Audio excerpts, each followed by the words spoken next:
Let's look at the first screen for a moment. This is what we went over last week. Remember, we were talking about what a dream fellowship would look like as far as I was concerned, and it's just as far as I'm concerned. You might have your own list, and you're more than entitled to, but this is what I've seen after 31 years being very involved in ministry and the likes. We spoke about how a dream fellowship would have an outward focus with its people, spending more time with non-believers in the community than going to church meetings and events. This one is the churches in America is totally struggling with this. She has very, very little outreach and a ton of inreach, and the sheep are just sitting around getting fat. And if you want to learn more about that, just go to last week's message. A lot of scripture to back up all this stuff. 2, the Great Commission would be the mandate of this dream fellowship. The Great Commission has become the Great Omission, if you ask me. People don't share the gospel much anymore at all, except with other believers. And 3, Yeshua, not the institution, would be the object of affection for those who belong to this dream fellowship. It must be Messiah-centered. Must be. So we have 3 others that we want to go over. We sent out the scriptures, and I was hoping that maybe by looking at these scriptures, you would come to a conclusion what those other 3 were, because it's pretty apparent, but let's see how you did. So let's go to number 4. Membership in the kingdom will be more important than membership in the church. Okay. It's not about this body or that body or your body or his body. It's about God's body. You know, it's all about the body of Messiah. It's about bringing as many into the kingdom as possible. Okay? We have to be about the Father's business. And his business was simply this, that none should perish. I know it's difficult. I know there's more resistance than ever, but that shouldn't stop us. We do other difficult things, don't we? And that doesn't stop us. Let's take a look at a few scriptures. Obviously, you got to go to the book of Acts for this. This is where it all started. This is as pure as it gets. Acts 2:41 and Acts 2:47b, I ran together. It says, so those who accepted what he said were immersed, meaning Peter gave a great message, and they were added to the group that day about 3,000 people, and day after day, the Lord kept adding to those who were being saved. Obviously, it was the initial phase of the body of Messiah. This is where it started. So we got 3,000. Then moving on, let's look a little further in Acts. Acts 4:4 says, however, many of those who heard the message trusted. The number of men alone were 5,000. So now we have 5,000 men plus women and young people. Acts 5:14, and throngs of believers were added to the Lord, men and women. Acts, that should be not 4:4. That should be 6:7. So the word of God continued to spread. The number of Talmudim, meaning disciples, in Jerusalem, because right now it's contained, right? It's in Jerusalem, that's it. Spread rapidly, and a large crowd of, do you see what that says? Priests. Priests, Aaronic priests. A large crowd of priests came to the fold and were obedient to the faith. They became Messianic Jews. Continuing on, 9:31, last verse here, it says, then the Messianic community throughout Judah, now it's not contained in Jerusalem. It's spreading to Judah. It's spreading to the Galil. It's spreading to Samaria, Shomron. Enjoyed a peace and was built up. They lived in the fear of the Lord and the counsel of the Ruach HaKodesh, and their numbers kept multiplying. So first we started with addition, and then we ended with multiplication. Guys, the dream church would be united as members of the kingdom of God. Okay? In the first century, were the new believers Greek Orthodox? The Greek Orthodox claims they're the first church. Were they Greek Orthodox? No. No, not in the first century. Were they Catholic? No. Catholics think that this thing started 33 AD with Catholicism. Catholicism really wasn't around until after Constantine. After Constantine. Maybe 4th, 5th century. Well, if it wasn't Greek Orthodox and it wasn't Catholic, I hate to break it to some of you, but it wasn't Southern Baptist either. No, it wasn't. Was it Methodist? No. Presbyterians? No. Pentecostals? No. Non-denominationalists? No. They were followers of the way. Followers of the way, because there's one Lord and one trust and one immersion and one Spirit. Therefore, there is only one body. The Son of Man has nowhere to put his head because there's just too many bodies. Listen, I'll give you some facts. You know, I always like to give facts. I'm a big fan of facts and truth. Today in the U.S. alone, the United States alone, there are more than 1,000 different Christian branches.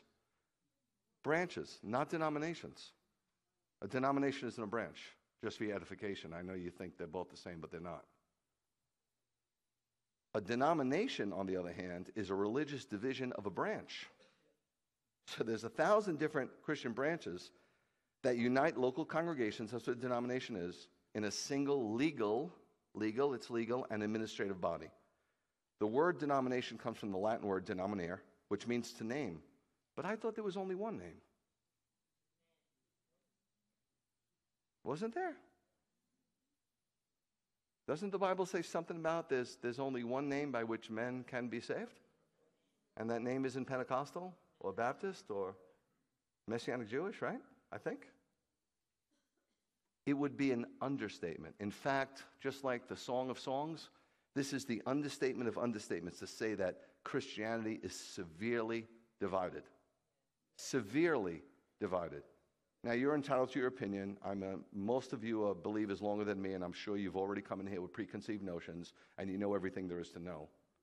But you might want to empty your cup, like Bruce Lee says, because if your cup isn't empty, God can't fill it. Okay? Look at Acts 24:5. It says, we have found this man a pest. Who's the man? Yeah, Shaul. You know this. Acts 24. You know, Peter's no longer in the story.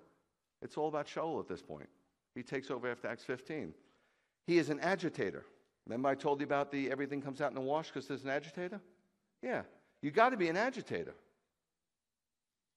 Yeshua was an agitator. Yeshua spoke with an authority that few have, but even people that have a piece of that authority don't speak with an authority anymore. An authority is a word called exousia, and it means that when those words are spoken, you either change or you want to shut the person's mouth who's speaking them. Because with an authority comes conviction. So listen to me. Sometimes you might get convicted here and you get mad at me. You're getting mad at the wrong person. Get mad at God. Tell him you don't want to change. But tell him also you love him and you want to be as close to him as you can. Throw that in there. Originally, Christianity was considered a sect of Judaism. How do I know that? Because this is the end of Acts. This is one of the last books written besides Revelation. What does it say? He's a ringleader of the sect of the who? Nazarene. That's what they were called. Of the Nazarene. You had Essenes, you had Sadducees, you had Essenes, and Nazarene. This is a fact. It's not my opinion. Not only is it in church history, but it's in your Bible that you hold near and dear to your heart. It was a sect of Judaism. Get it through your thick skull. That's the truth. It might offend you. You might think I have an agenda. My agenda is to teach you truth. So you won't be deceived in these last days. The devil doesn't make these blanketed, ridiculous statements. He makes plausible misinterpretations, meaning there's enough truth to deceive you. That's what his subdemons do all day long. Denominations began to develop as the history of Christianity progressed and disconnected from their Judaic foundation. That's when they began. As of 1980, British statistical researcher David B. Barrett identified 20,800 Christian denominations in the world. I bet you wouldn't have believed that, huh? If I would have asked you, you would have been like, well, there's Pentecostal. 7? 20,800. Ideally, the church on earth would be the body of Messiah and universally united in doctrine. However, departures from doctrine, reformations, and various spiritual movements have forced believers to form separate bodies. Also, if they don't like the color of the couch. You know the old story about the guy from Macon who was stranded on the deserted island? And when they came to pick him up, there was 3 huts. He's all by himself on this island. He's been there a year, 3 huts. So the people who rescued him said, if you don't mind me asking, what's the 3 huts? He goes, well, the first one is my house. The second one is the church I go to. And the third one is the church I used to go to. Most churches have been planted not by God. It's just spiritual divorce where you say, I'm going to take these kids and you take those kids, and I'm going to get back at them. I'm going to grow and I'm going to bury them. Think of that. Think of that. Christian, the heart of Jesus. Wow, I mean, every now and then when you are trying to figure something out, just put a chair in the room and picture Yeshua sitting there, and you tell me what he would say. When you're arguing, just tell me what he would say. Because you know, every single one of you know in every situation what Yeshua would say. And if you know that, why don't you do what he says? Why do you have to have your way? It's bizarre. Acts 11, 25, 26, I'll give you a little bit more history here. Then Barnabas, who's Barnabas? Barnabas. And when do we first hear about Barnabas in the scriptures? Just raise your hand. This way if they call out, I just can't hear. Anybody know when we first hear about Barnabas? Anybody? Acts where? With Paul? Acts 9? Good. Actually, we hear about him before that. Before in Acts, Barnabas sold his house and presented all the money to the disciples. You look it up. Yeah, he shows up before. That's why he was called the son of encouragement. That's what Barnabas means. Bar is son. Naba is encouragement. He went up to Tarsus. What is he going to Tarsus for? To look for Shaul. Why is he going to look for Shaul? He wants to bring him to Antioch. Why? What's happening? What is going on in Acts 11? What do we know about Acts 10? First Gentile gets saved. Cornelius. And he comes back, Peter comes back and reports to the Jewish believers, because right now there's no Gentiles in the faith. None. Zippo. Acts 11. None. What's Acts 11? What time are we talking? Where are we? What's the timeline? 43. 34. 43. It's 10 years already since Yeshua ascended. Don't worry if you call it and get the wrong answer. There's only like 10,000 people watching. Don't worry about it.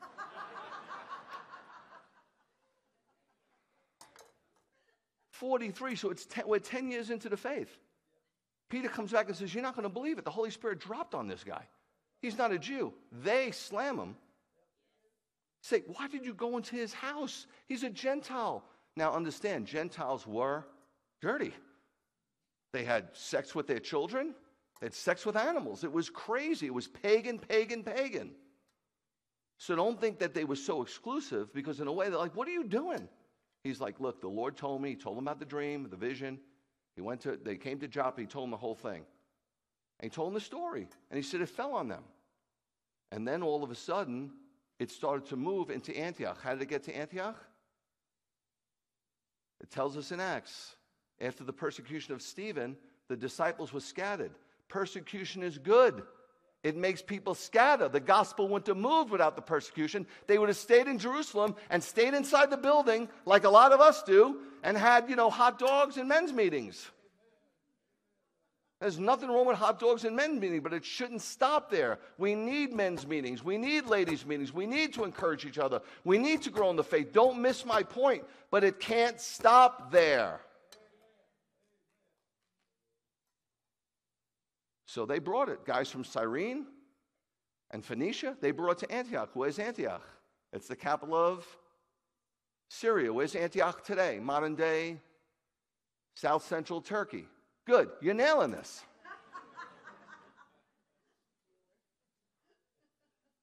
Anyone? Bueller. You see, you don't have to be a know-it-all. When I read the Bible, I'm not a historian. I'm not a scholar. I want to know where Antioch is. Why is he putting it there? I want to know where it is. How far is it from Jerusalem? How long did it take him to get there? Where did Paul come from? Paul came from Damascus and then went back to Jerusalem and then went to Tarsus. Where's Tarsus? Who cares? You should care. You can learn so much from this. And the words are available to look up. It doesn't take that much time. You think, oh, Rabbi must be in the Word all day long. I got a family. I got a life. I got things going on here. You think I have time to sit and just look at the Bible all day? Nobody has that time. Calm down. Okay, God just told me to calm down. He really did. So I'm going to take a breath. I'm sorry. I get excited. I get a little excited. I do. You know I love you. I'm sorry. I'm very passionate. I can't apologize for being passionate, okay? I am. But don't take it the wrong way, okay? Don't take it the wrong way. All the great coaches in the history of sports were always passionate. None of them said, okay, try that play. You know what I mean? So don't be like that, because a lot of your kids were in sports and you wanted the passionate coach, but you don't want the passionate preacher, right? You want the loving little preacher who says, you're okay. You're doing fine. That's the problem with the church. The problem with the church is these guys just saying you're doing great. They're doing great. You know what I mean, Rose? Okay, it was in Antioch that the Talmudim were first, this is what I want you to see. Sorry for all the other stuff. They were first called Messianic. Now, David Stern, who wrote the Complete Jewish Bible, is going to say they were called Messianic, which I believe they were, because it was a derogatory title. Derogatory. The Jews were like, Messianic. What does that mean? That's like calling a Muslim a Mohammedite. You follow? It's derogatory. You're like, you follow that loser Muhammad? What? There's only one God. You follow a man? You call a man Lord? You bow down to a man? You're not a Jew. You're not a Jew. You're Messianic. You're a loser. You follow that man? We killed that man. You're following a man. God's not a man. You follow? It was derogatory. Now, some versions, if you're reading the New American Standard, the ESV, which is very popular, even, it's going to say Christian. It doesn't matter. My point is, what were they called for the first 10 years?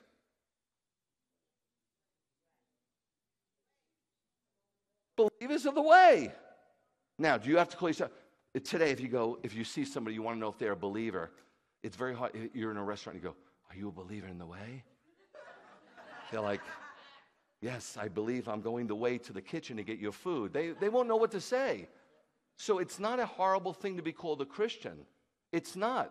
If your term of a Christian means you follow everything Yeshua says, if you're telling me by telling me I'm a Christian, that means Yeshua is Lord of your life, not your Savior. Everybody wants a Savior. Few people want a Lord. You tell me you bow before Him, you submit to His ways, that He is the boss, He's the ringleader, that you stay stage left and He's front and center, then I'm a Christian. Okay? Some Gentiles that come in the Messianic faith, they're so uptight. They're like, well, I came to believe in Yeshua HaMashiach on day 3. I want to say Tuesday, because that's, Monday, the moon day. I don't want you to think I worship the moon. Lighten up, man. You're turning way more people off than you are turning on. I'm just telling you. My Jewish people look at you like you lost your marbles. Okay? Christians look at you like you lost your marbles. And non-believers don't want to come near you. It might sound derogatory, but that's the truth. That's just the truth. Don't be too weird. You can tell people that you follow more of a Messianic lifestyle if they go, what does that mean? Because you got to be careful how you pronounce it. People think you're Masonic. Be careful if you go, well, I'm Messianic, and they walk away. That's because they think, you're in the 23rd Rite and you're wearing a costume with a sword. You got to be careful. Just talk and be normal. Try it. It works. It's worked for me for 31 years. I know what you're thinking. He's the furthest thing from normal. That's why you don't have a mic.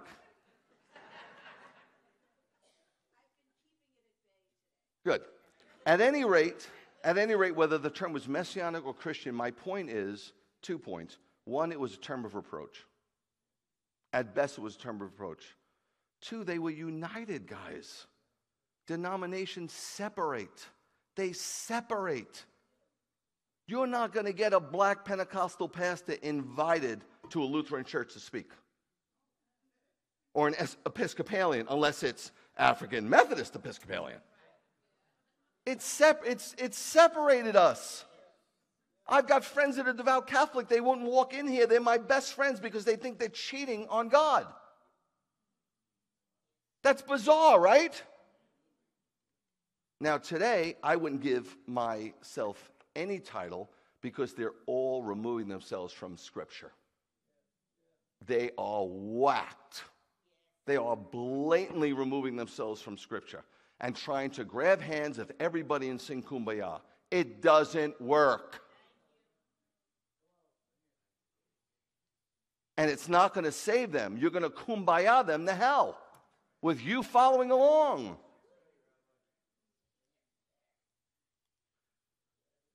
Hey, you might have never heard of a guy, Joseph Klausner. I don't blame you, but obviously, he's one of my guys.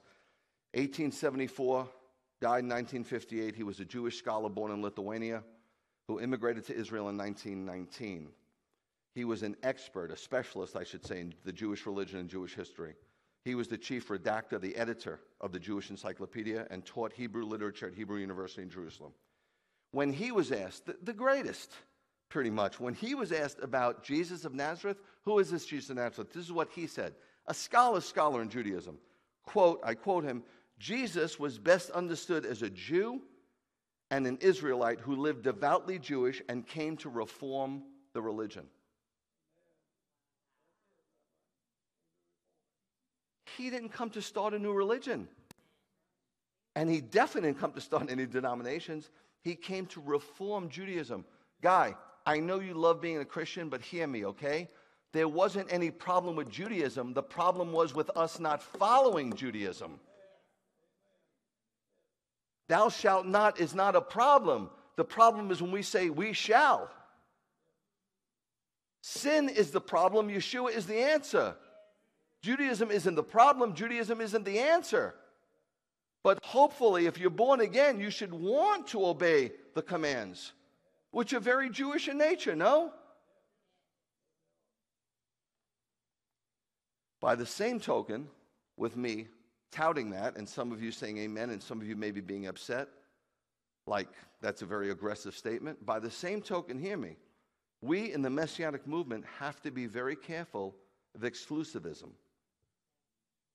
Exclusivism is admitting only a select group while omitting others. God so loved the world, remember? Now, I'm going to ask you a question, and by hands, how many precincts were in the temple courts? Anybody know?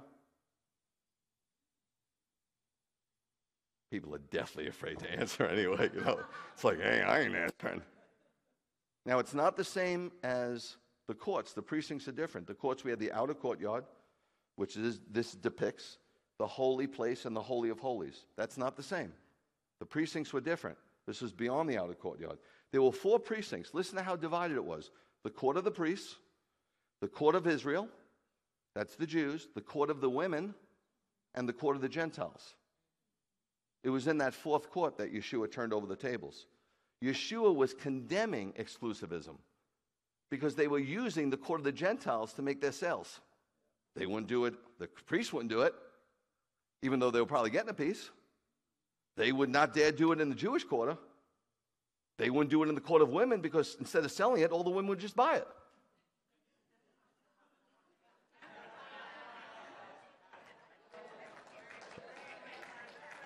You're welcome. You're welcome. Don't clap. You got to go home with her. But they did it in the court of the Gentiles. Yeshua condemned it. Remember, he said in the words of Isaiah, God's house will be a house of prayer for all nations. He hated separation. I tell you all the time, he made 3 public prayers. We follow a guy who has 3 public prayers. 2 of them, in John 11 and Matthew 11, are 2 sentences. You can go home and check it. There's not much to glean. Okay? 17 of John is 26 sentences of a prayer right before he's arrested and murdered. Arrested and murdered, not killed. Thou shalt not murder. He was murdered. 26 verses. And what was the crux of the prayer? Make them one. Make them one. Make them one. Father, if they are one, then the glory that is on me will be on them. Don't you want his glory? Make them one. Some of you are so divided in your hearts and your minds. You come here. I see people move here. Sometimes there's a woman who wants to move here, and the guy doesn't. The guy's like, no, we have a nice life, and then you don't see them. Because something was said, one thing, like your theology is so right, your theology is screwed. You see through a glass dimly. Stop running. You'll be running the rest of your life. Find out where God wants you. Was God wrong when he told you to move here? Oh, he was wrong. He tricked you. Uproot your whole family. I was just kidding. No, you're wrong. Maybe you didn't hear right.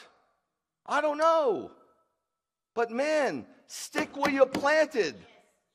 And stop being so pharisaical.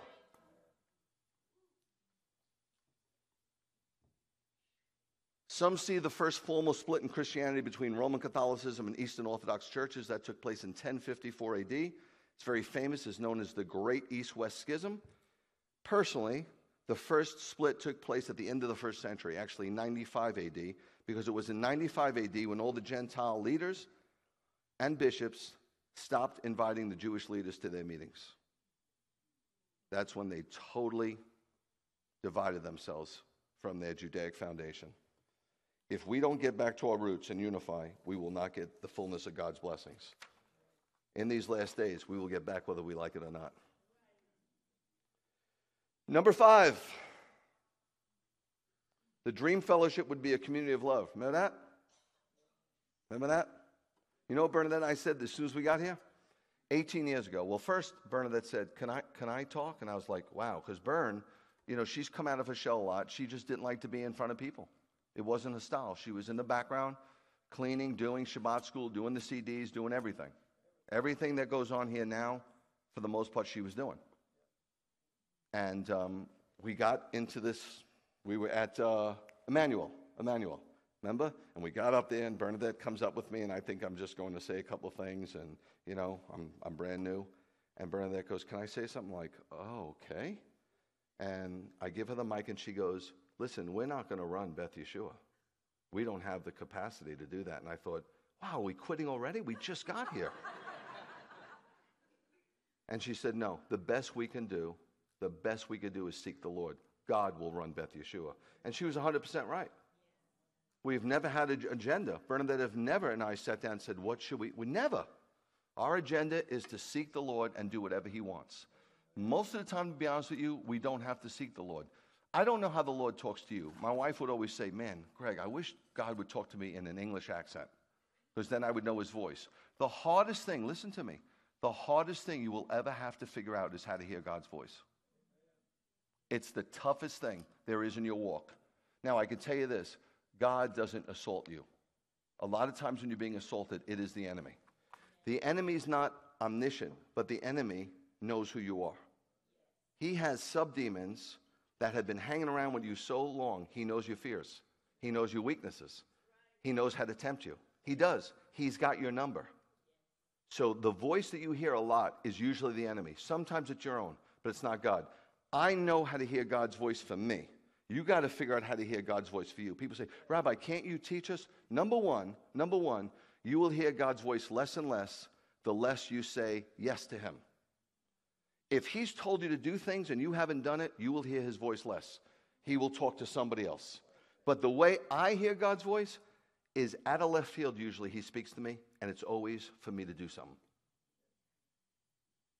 It's never like, hey, son, want to have a catch? It doesn't work like that. Okay? He just wants me to do stuff. And he doesn't tell me every 5 minutes. If you're hearing a voice telling you what to do every 5 minutes, it's not God. It's the enemy trying to drive you crazy.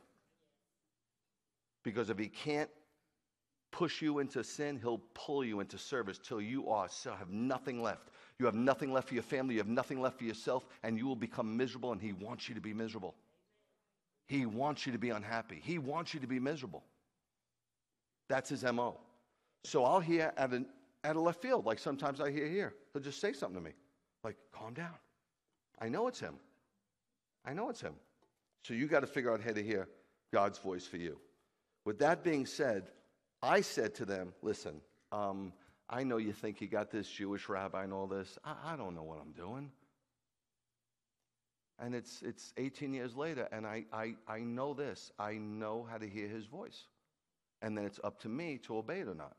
That I can do. I can hear his voice. Then it's up to me. He will not force me to obey. But what I told the people, and I'll tell you this today, I said, a lot of you have probably been to, who knows, 5 churches, 10 churches? Some of you have been more than 10 churches. Oh my God. That's crazy. Don't you realize at that point there might be something wrong with you and not the church? But this is what I said. Hear me. I just said, a lot of you have traveled a lot of churches. Why don't we try this? Why don't we just try loving each other? Let's try that one on for size. And people who couldn't do it left. Because that's a prerequisite. You got to try to love each other here. It's a must. And it's happened for the most part. Now, somebody will always tell me, Rabbi, but there are problems here. Yeah, because you're here. Stop being so negative. Stop. Get out of here. Get out of my space. You just want to come and tell me, well, so-and-so's fighting with so-and-so. So what? You never had an argument with somebody? You're married. You never had an argument? Stop it. That's going to happen. We're human. But don't keep reporting to me about the negative. Tell me about the positive things that are going on here, man. You know, who bought the good news bear with them? Give them some honey and get rid of them. I mean, why do people, they spread bad news so much better than good news? You ever notice that? I wish the gospel spread as fast as the bad news spreads.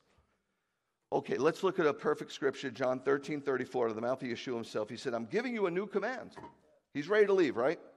Wash their feet to show them humility and service, which is so important for a believer. You've got to be humble. You've got to be a humble servant. Then he gives the 14, 15, 16, last will and testament. 17 he prays, and he's taken away. So this is at the end of John 13, right after he showed him what it means to be a humble servant, what it means to be a believer, what it means to be a follower of him. And he goes, I'm giving you a new command. Everybody's like, a new command? Like we know the commandments in the Torah. You've taught us those. You taught us that in Matthew 5, 6, and 7. A new command, they're all in. That you keep on. See, he didn't say that you love each other. That wouldn't be a new command, right? God said, love the Lord your God with all your heart, mind, soul, and strength. Love your neighbor as yourself. He said, love God more than yourself. Love everybody like yourself. So he wouldn't have said, he said, keep on. Like they were doing it. He goes, I'm leaving. Keep on. Don't do it just for a day or a week. Keep on. Present progressive. In the same way that I have loved you, you are also to love one another. Wow. Wow. Guys, love, I know it's very trite. I know you're like, come on. No, love must be the distinguishing mark of Yeshua's disciples. It's so simple, yet so few people do it well. Yeshua's new command was not anything new per se. Yes? How was it new? The newness was found in the direction that he gave it, in loving one another. If I say to you, hey, could you try to love me the way you love yourself? I'm not so sure I even want to say that because most people, they either love themselves narcissistically or they don't like themselves at all. But if I said to you, hey, can you love me the way Yeshua loved you? Ooh. If Bernadette said to me, honey, can you love me the way I love myself? Or could you even love me the way I love my kids? But if she said, hey, Greg, can you start loving me the way Yeshua loves you? Ooh, that was the newness of the command. See, they couldn't do that before. The Jews couldn't do it before because they didn't have the power of the Holy Spirit. But now we have no excuse. Don't look back in the Old Testament and go, I don't understand how those Jews, I don't understand how you. You got the power of the Holy Spirit. It wasn't given to them. You've got no excuse. What are you pointing the finger at them for? They didn't have the power from on high. You got the power from on high. John 13:35, the next verse. Everyone will know. Everyone will know. There's no other way they will know that you belong to me. Forget about calling yourself a Christian or Messianic. Don't call yourself. Be it. Don't call it. Be it. Stop with the titles. Crazy, man. Just be it. The badge of a believer is not a cross worn around a neck, although I don't have a problem with that if that's what I want to do, or a T-shirt advertising the faith, bench press this, or even something more permanent like a tattoo. Nope. The true mark of a believer is his or her love for his and her fellow believers. Period. The love that Yeshua is speaking about is the willingness to lay down your life for one another. Wow. Wow, that's what he's saying. Acts 4:32. All the many believers were in one heart and soul, and no one claimed any of his possessions for himself, but everyone shared everything he had. Some have seen this and have commented, Rabbi, isn't this a form of early communism? Nothing could be further from the truth. Why do I say that? Why is it not communism? The giving was voluntary. It was voluntary. They were not compelled by the government. When the government's communist, they tell you what to do with your money, which is coming soon. But people still had personal possessions. See, people think everybody sold their house. No. When the Bible says after this in Acts they met in homes, if everybody sold their house, whose home did they meet in? Now some are going, that's why I have a $700,000 home. No, that's not it either. That's not necessarily the answer per se. Okay? That's not necessarily the answer. But they did have homes. They still owned homes. God moved on certain people like Barnabas. If he moved, whatever he's telling you to do, do. Just do. That's the voice you want to hear when God tells you to do something. That's the voice. And when you hear it, it's not necessarily for everybody else. He's talking to you. There were therefore no general renunciation of personal title, but a love that knew no holding back from the need of another. In other words, in a dream fellowship, one could not bear to have too much while others had too little. Not possible. Acts 4:33, the next verse, I just want you to see this, and we'll move on to number 6. We're almost there. With great power, the emissaries, the apostles, continued testifying to the resurrection of the Lord Yeshua, and they were all held in high regard. Guys, the book of Acts tells us there is some mysterious power. It's a mysterious power. You know, God is mysterious to me. I don't know about you. Well, there are all these people that have them all figured out, right? Don't you love those guys? Watch what happens when it hits the fan. Watch how much they have figured out.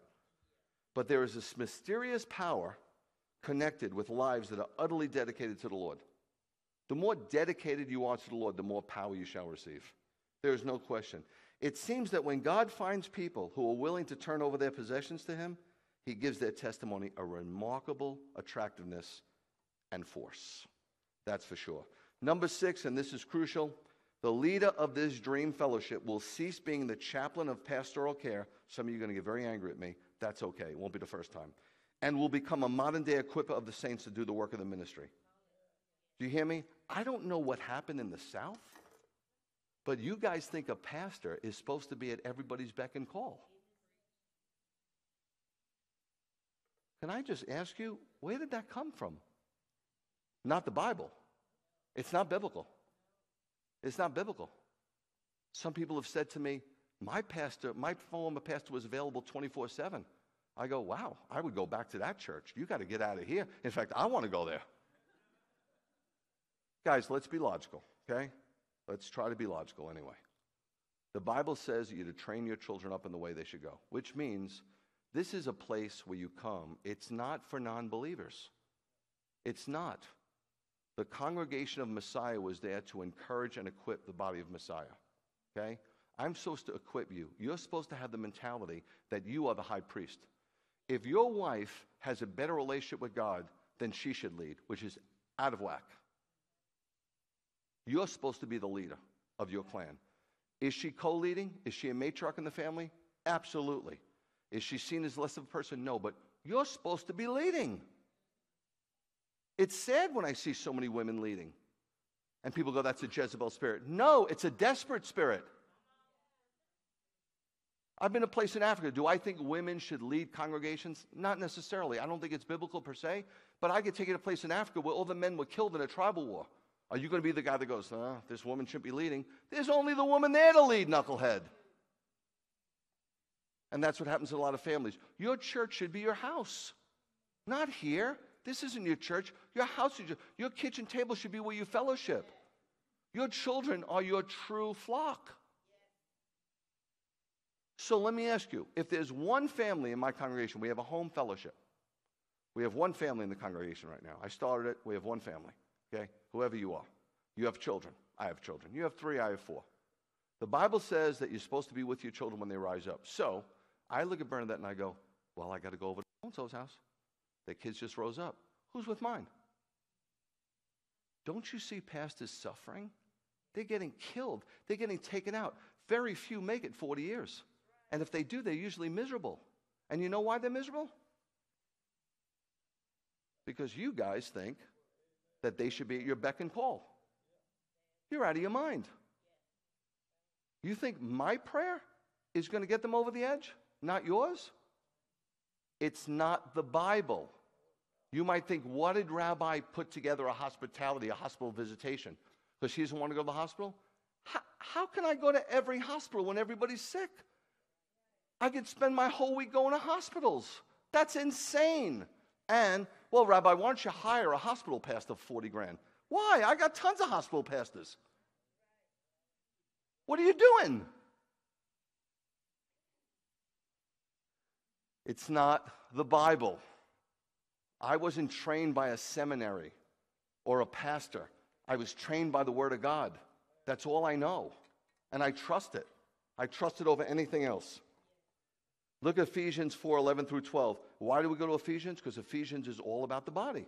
Colossians is all about the head. If you want to talk about Yeshua, go to Colossians. If you want to talk about the body, go to Ephesians.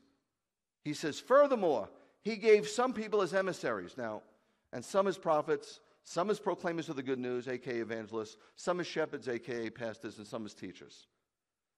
Let me just say right now, there are no more apostles. There were 12. So when you get some clown call himself an apostle, run.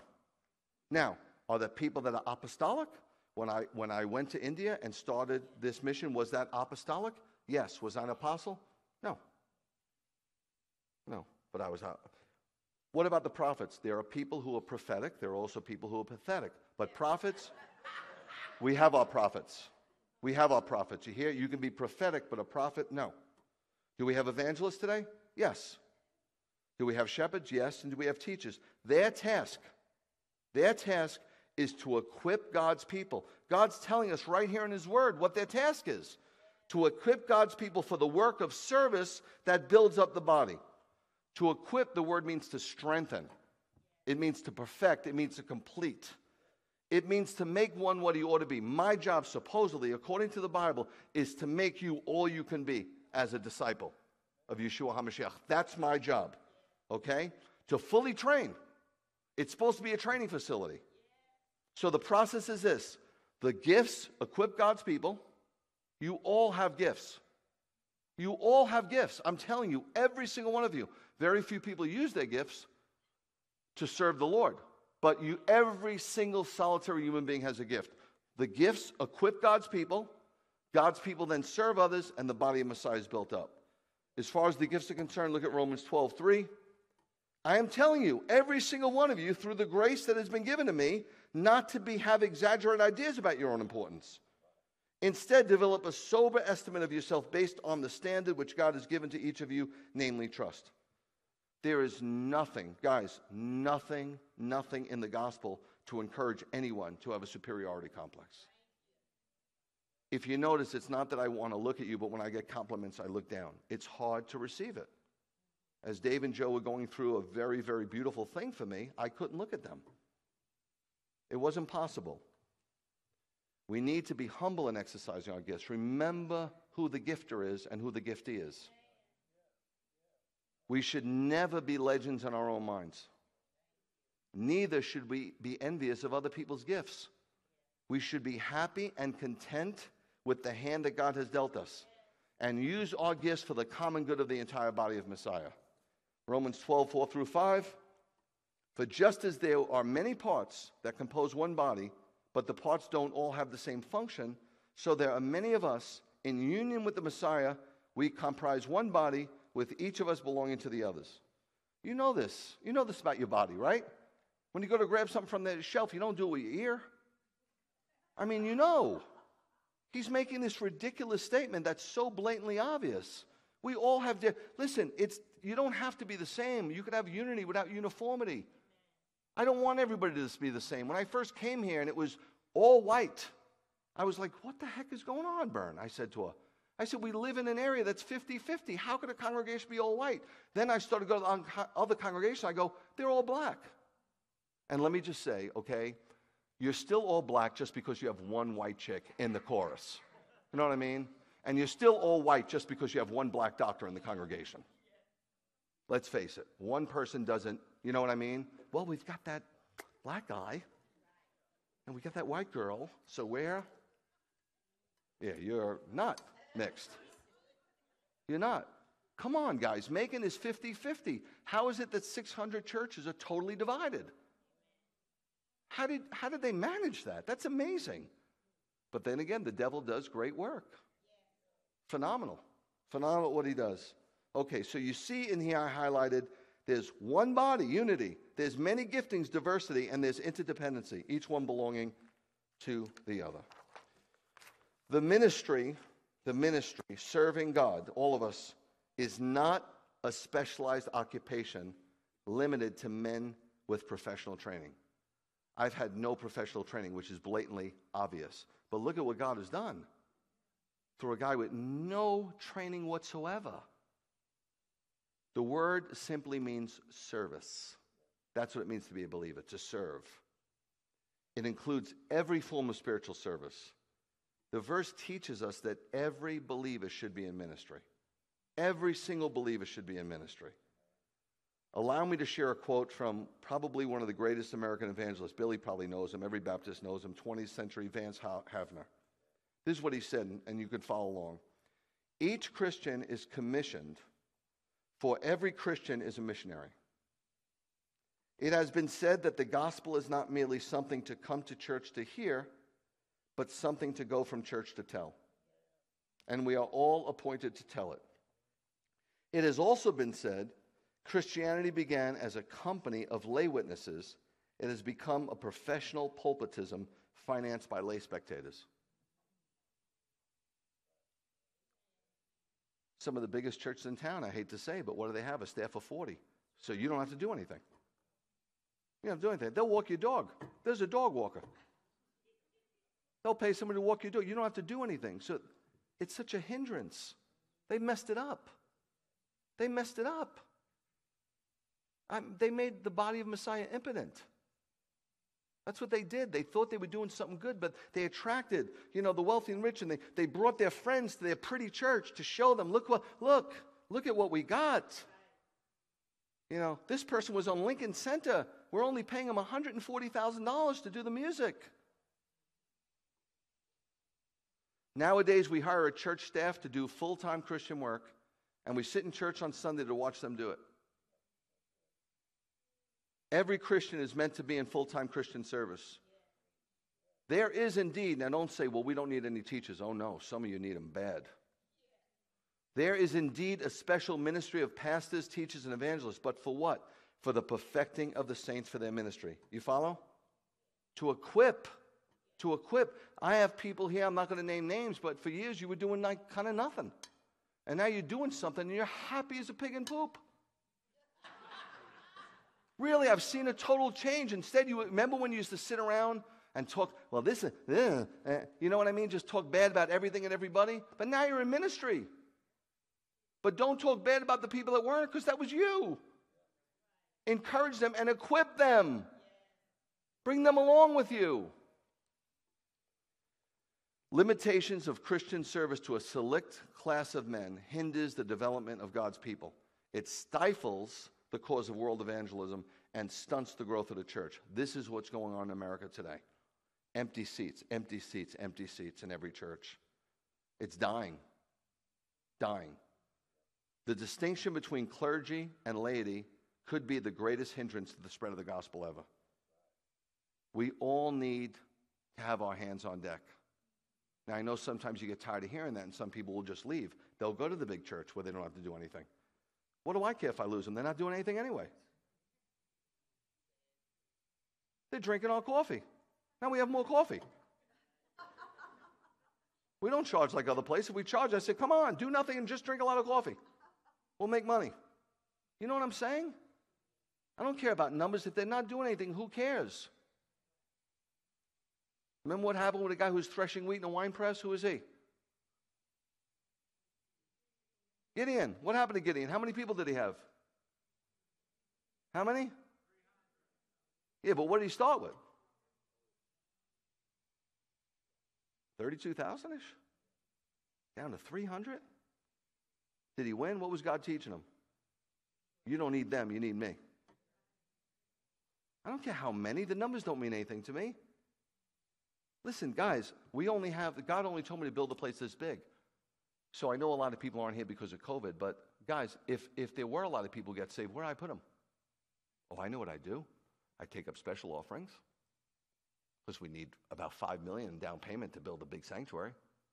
Then we take out a $10 million note, and then every week I cry the blues for the $10 million note. No, we don't need any more people. We don't need any more people. That's not what it's about. You got to get more people. Bring them to your house. That's what we need. I've been traveling the last 3 months. God told me to travel these places. Don't ask me why. I was just being obedient. I've been to the Northeast, the Midwest, the Southwest, and the Southeast.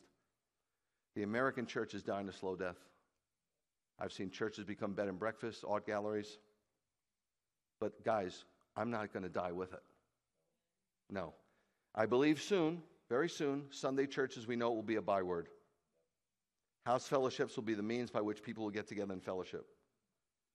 This will give the fellowships mobility in times of persecution. We cannot conduct ourselves as business as usual. We cannot go back to the old normal. Nope. We have to go forward to the renewed normal and get back to Acts. It's blueprinted for us. If we blaze their trail, let me tell you their trail. I'll tell you real quick. They were people of faith. They were people willing to sacrifice. They were people devoted. And they were people that served. Tireless service. If we will do those things, if we will be devoted and faithful and sacrificial and willing to serve God, we will get their results. I am more aware than you realize that most people out there are spiritually resistant to the Lord today in America. I get it. I get it. But fret not. A change is coming. As things continue to spiral downwards, people's hearts and minds are going to be open to the gospel like never before. This was, is, and always will be the only legitimate hope for the world. You're spending too much time on political and social reform. Those are Band-Aids that mask real healing. The only treat the symptoms and not the problem. The heart of the matter is the matter of the heart. And if the heart changes, the soul changes. If the soul changes, the world changes. That's the truth. Don't ever stop preaching the gospel. Listen to me. Don't ever stop preaching the gospel. I preach mostly to see people saved. Now I preach so they don't change me. Trust me, it will happen. It's happening to many believers. They don't even see it. They're slightly changing. They're becoming a little bit more liberal. They're becoming a little bit more tolerant. They're becoming a little bit more relative. They're becoming a little bit more apathetic, and they're becoming a little more politically correct. No, it's not going to come at you attack little bit, little bit, little bit. You know, when you look at yourself and go, golly, I gained 40 pounds. Shouldn't have never went on that cruise. You didn't gain 40 pounds on the cruise. You gained 40 pounds over 20 years. And that's how the devil operates. Okay? Look at Acts 2:47b, 9:31. We're almost done. At the beginning, it was adding. At the end, it was multiplication. This is the way it works. Let me show you a picture of a home fellowship that I got permission to show. Look, how many of you moved here from out of state to just be part of Beth Yeshua that are here now, today? Would you stand just for a moment so I can just see?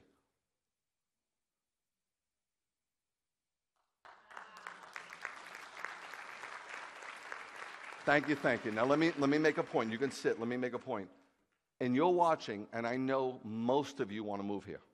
I know every single one of you, whether you're in Poland, you all want to move here, okay? If God tells you to move here, I will not get in your way. However, I would rather see Beth Yeshua go to you and expand than you come to Beth Yeshua. And I'll tell you why. When you move here, there is personal increase, but there isn't necessarily any other kind of increase. When you open up, these are people that have a restaurant in Odessa, Texas. And they're inviting people. They're staffing people. This is how it works. These people don't walk by a church and go, it's a church. I think I'll go in. They don't go. It's too intimidating. They think the people inside are judgmental, which we know they're not. They think the people inside are not welcoming. Come on, nothing could be further than the truth. They think the people inside are perfect, and they're so imperfect, so they can't go in there. It's a mess. This is where it's going to grow. This is where it's coming back to, home fellowships. So I'd like to illustrate using a common chessboard. Let's take a look at the chessboard. Okay, everybody familiar with the chessboard?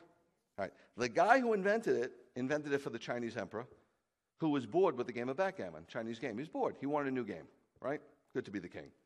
So he was so taken by the chess game that he wanted to reward the inventor. So he said to the inventor, name your reward. And the inventor says, I'll take my reward in rice. In rice.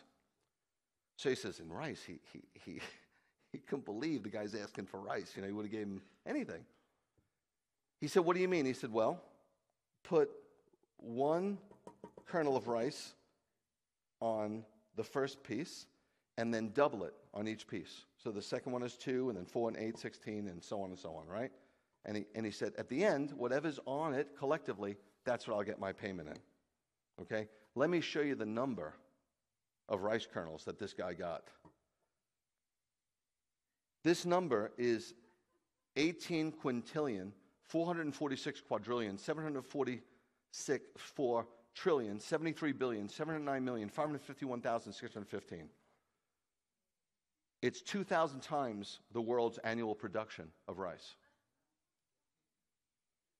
This is how it travels. You tell 2 friends, and they'll tell 2 friends, and so on, and so on, and so on. Don't you see how the gospel started with 12 guys? Do you see how Paul wrote the letter to Rome? He never went to Rome. How did the gospel get there? Some Jew in Rome came to celebrate Shavuot in Acts 2. He heard the gospel, and he went back to Rome and shared it. Now, has the gospel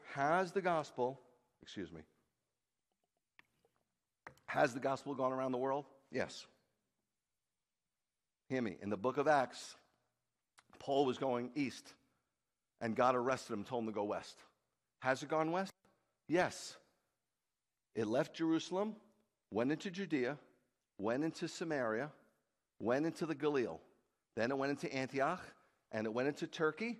It went in those areas, Asia Minor. Then it went to Europe. It went to Africa. It went to America. It went to South America. It traveled around. We know that China had the great explosion in the 70s. The gospel for India had the great explosion in the 80s and 90s. They've heard it. You know where it's traveling right now? In Islamic countries. You might not be up on it, but I am. I have a friend that did that movie, Sheep Among Wolves. His mother goes to the congregation in Australia. It's traveling there. Miraculously, people being saved in Afghanistan, in Iraq and Iran. Miraculously, it's happening. Well, if you go just a little west of Iraq, what do you hit? Israel. We're at the end of it, guys. We're at the tail end. It's coming to Israel. They're going to get hit with a second portion. Why? Because Exodus 4:22 says the firstborn gets a double portion. It said all your children will prophesy.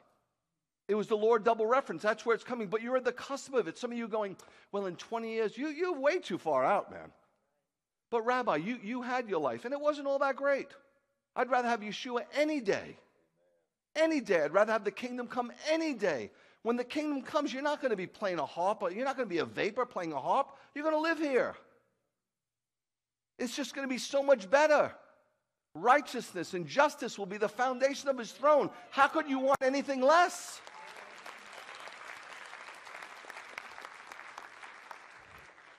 It's going to be great. It's going to be worth it. Keep sharing the gospel. And for you guys, start your home fellowships. Invite somebody that you work with. Invite a family member. Let them watch. Who knows? Who knows? You never know what could happen. Doesn't hurt. It can't hurt, for sure. In these last days, there will be many who will come to know the Lord, and all Israel will be saved. It started in Israel, it will end in Israel, and soon the Lord will take his rightful throne in Israel.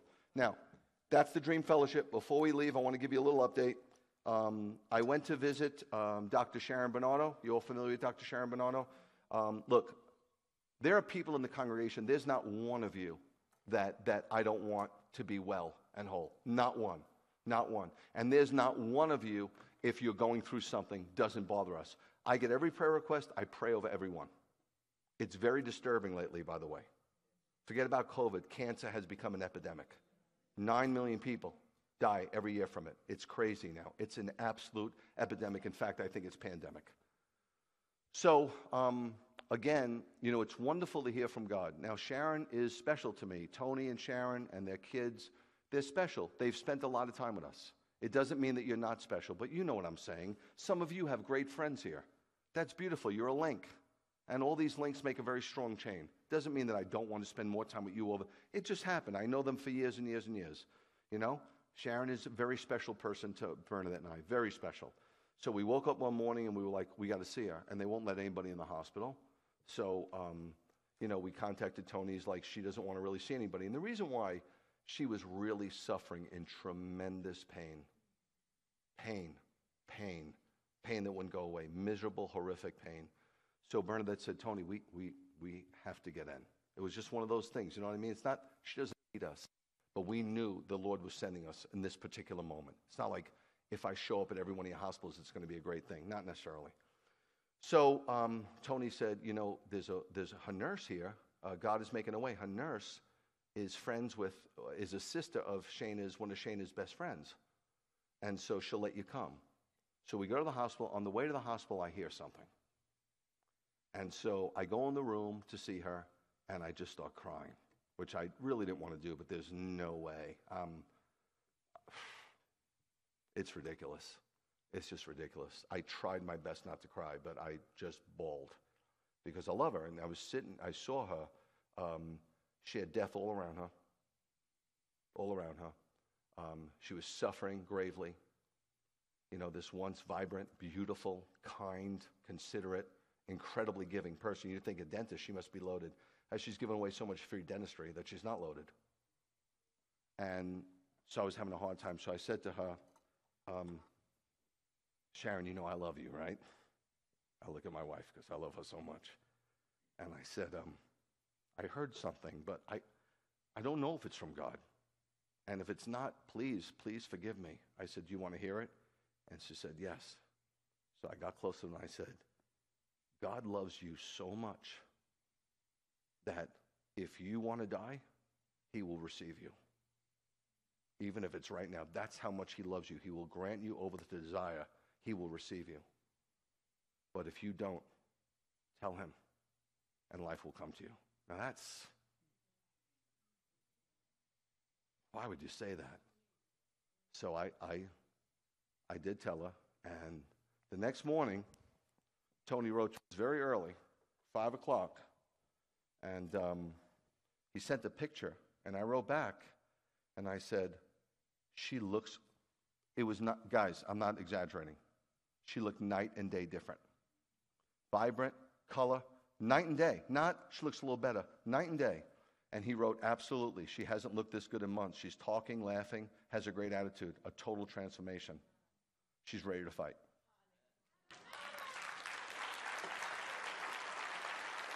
So, only God knows, but I say pray for her, because it's a battle. It's a miserable, miserable battle. It's like just picture you're fighting a fight, and in between rounds, you go to your corner, and instead of your cut man helping you out with a little Vaseline, he starts kicking you and punching you. That's what chemo does when you're down. It beats the snot out of you. It just beats the snot out of you. So keep her in your prayers, but we're very happy about that. Secondly, I want to report to you that I went up to Atlanta, and I saw Timmy and Simon Sproul. We snuck them out, and we met them at a public shopping center. You cannot go visit them, so don't try. You can't. I said there's no difference between clergy and lady. I lied. There is a difference in some regard. But I saw them, and I held on to them so hard and so long. You know, they've been through it. I mean, they have a lot to deal with. They have a big road ahead of them. But hopefully and prayerfully, by the end of December, they'll be home. They cannot believe. I mean, they're getting cards from people all over the world. Gift cards and checks. They're overwhelmed by the community of love. This is how they'll know.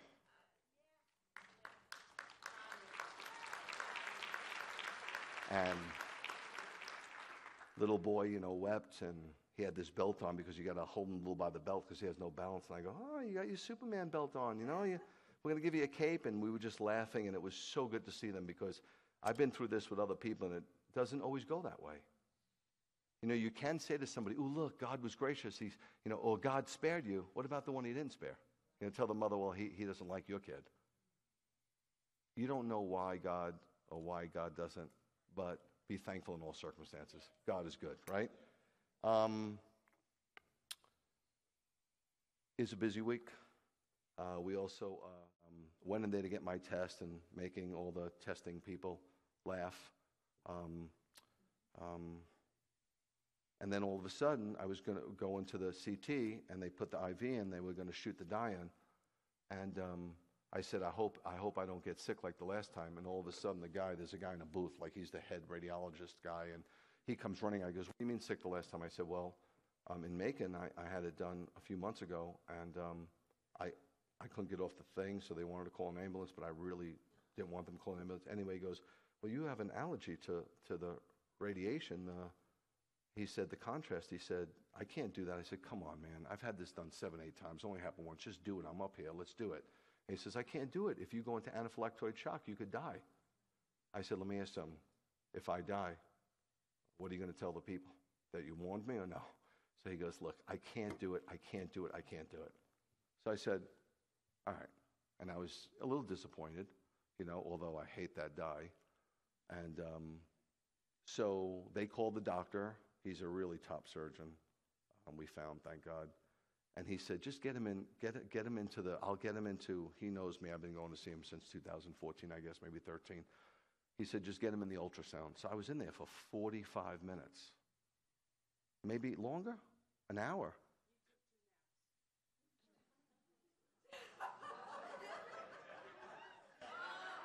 Pull!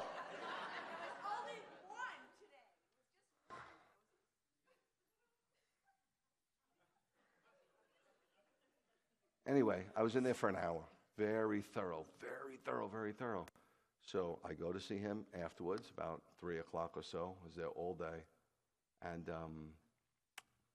he comes in, he goes, how you doing, Mr. Hershberg? Like, really jovial. Trained at Harvard, really sharp guy. I said, how you doing?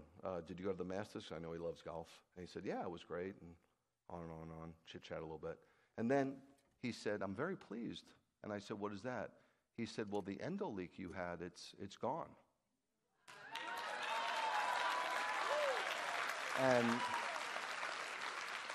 And I've been getting these surgeries like once a year, and it's miserable. It's just miserable getting cut open. It's miserable, the catheter, the whole thing is miserable. The recovery is miserable. So this is Bernadette, using her medical terminology. She goes, so did it just jiggle back in? Like she's asking this Harvard trained, did it just get jiggy with it? Is that what happened? So he says, I've tried to talk about the Lord. He's not even closely receptive. So he said, well, sometimes these things happen. So I called another guy who's a vascular surgeon, who's a friend of mine, who I won't have do the surgeries because we're too close. And I said to him, does this happen? He goes, no, it's a rarity. So anyway, I was happy that at least I got to go up again for a CT scan in 6 months. But for the next 6 months, you're stuck with me.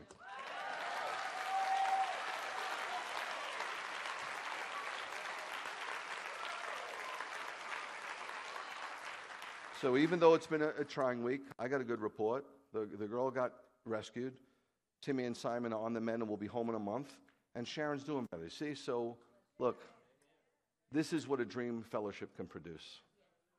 It's more than just ourselves. And in these last days, guys, I can't begin to tell you, we are in the last days. Satan knows.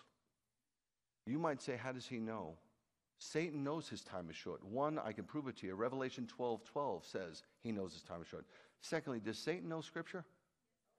How do we know he knows Scripture? He quotes it. Guys, he quotes it. So if he knows Scripture, does he know the prophetic Scripture?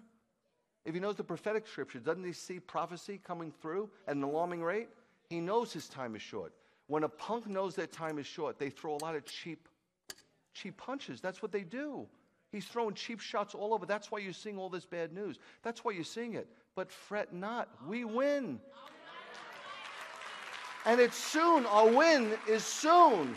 Like we win right now, but we're going to go through it. We are.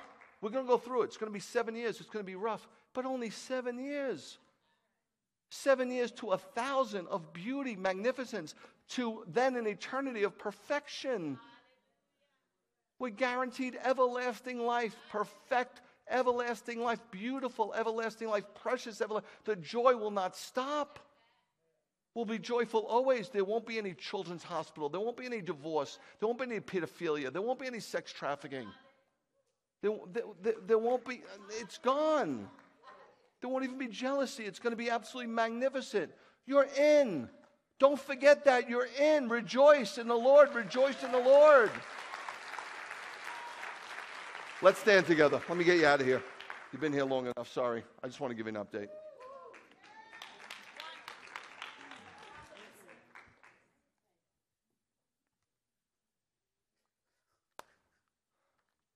It's amazing. I fell asleep 2 times during that ultrasound because it was really tiring. I was there all day. Bernadette only fell asleep once during the sermon. Once or twice? Twice. May the Lord bless you and keep you. May the Lord make his face to shine upon you and be gracious unto you. May the Lord lift up his countenance upon you and give you peace in the name of the Prince of all peace, Yeshua. Yivarechecha Adonai v'yishmerecha. Yo'er Adonai ponav elecha v'hunecha. Yisa Adonai ponav elecha v'yasem lecha shalom. I love you very much. Shabbat shalom, guys.